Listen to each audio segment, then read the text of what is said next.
Hello friends, இந்த வீடியோவில் நம்ம யூடியூப்ல சோனி தமிழ் டப்பிங்ல ஒரு சயின்ஸ் ஃபிக்ஷன் படமாக வெளியான 3 படம் எப்படி இருக்குன்னு தான் பார்க்க போறோம். இந்த படத்துடைய கதை என்னன்னு பார்த்துடலாம். உலகத்துல ஆயில் கிரைசிஸ் வந்ததுக்கு அப்புறமா லூனார் இண்டஸ்ட்ரீஸ் அப்படிங்கிற ஒரு கார்பரேட் கம்பெனி பாத்தீங்கன்னா மூன்ல சாரங் அப்படிங்கிற ஒரு ஸ்டேஷன் அமைச்சு ஆல்டர்னேட்டிவ் ஃபியூலான ஹீலியம் 3 மைன் பண்ணிட்டு இருக்காங்க. அந்த ஃபெசிலிட்டி பாத்தீங்கன்னா ஏஐ கண்ட்ரோலா இருந்தாலுமே அதை மெயின்டைன் பண்றதுக்கு ஒரு மனிதன் தேவைப்படுது. இந்த சூழல்ல படத்துடைய ஹீரோவான சாம் பெல் பாத்தீங்கன்னா 3 இயர் கான்ட்ராக்ட்ல அந்த வேலையை செஞ்சுட்டு இருக்காரு. இவருடைய கான்ட்ராக்ட் 2 வாரத்துல முடிய போற ஒரு சூழல்ல இவர் ரெக்கார்டட் மெசேஜ் மூலமா மட்டுமே அவருடைய ஃபேமிலி கூட ஒரு கான்டாக்ட்ல இருக்காரு. பட் இருந்தாலுமே அந்த ஸ்டேஷன்ல தனி ஒரு நபரா இருக்கிறதுனால எப்படி அவர் சர்வே பண்றாரு அப்படின்றத இந்த படத்து மூலமா சொல்லியிருப்பாங்க. ஒரு கட்டத்துல இவர் பூமிக்கு போக ட்ரை பண்ணும்போது இன்னொரு நபரை இவர் கண்டெடுக்கிறாரு. அந்த நபர் யாரு, இதுக்கப்புறமா இந்த கதையில வந்த ட்விஸ்ட் அண்ட் டர்ன்ஸ் என்ன, இவருடைய பேக் ஸ்டோரி என்ன அப்படின்றத இந்த படத்துடைய கதையே. Sam Rockwell, star of the show, ஒரு சிங்கிள் மேனா இந்த படத்தையே ஹோல்ட் பண்ணிருக்காரு அப்படின்னே சொல்லலாம். அவருடைய பெர்ஃபார்மன்ஸ் பாத்தீங்கன்னா பினாமினலா இருந்துச்சு. கர்டி ஏஐக்கு வாய்ஸ் ஓவர் பாத்தீங்கன்னா கெவின் ஸ்பேசி கொடுத்திருக்காரு. அவருடைய வாய்ஸ் ஓவர் பாத்தீங்கன்னா நிறைய சீக்வன்ஸை எலிவேட் பண்ணி காமிச்சிருக்கு அப்படின்னு தான் சொல்லுவேன். ஸ்பேஸ்ல இருக்கிற சேலஞ்செல்லாம் எப்படி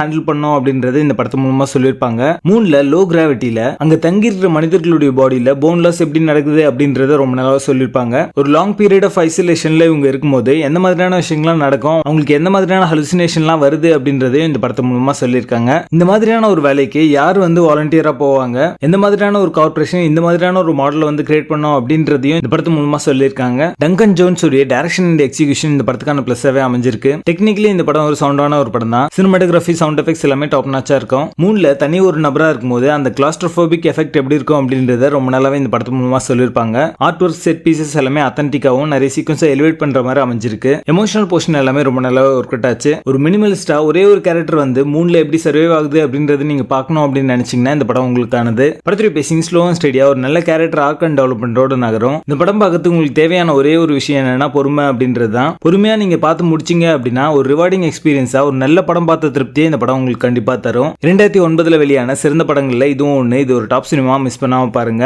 படத்துல அடர்கான் இருக்கு. இந்த படத்தை நீங்க ஃபேமிலியோட பார்க்காதீங்க. 3 படத்துக்கு எங்களோட ரேட்டிங் 8 out of 10.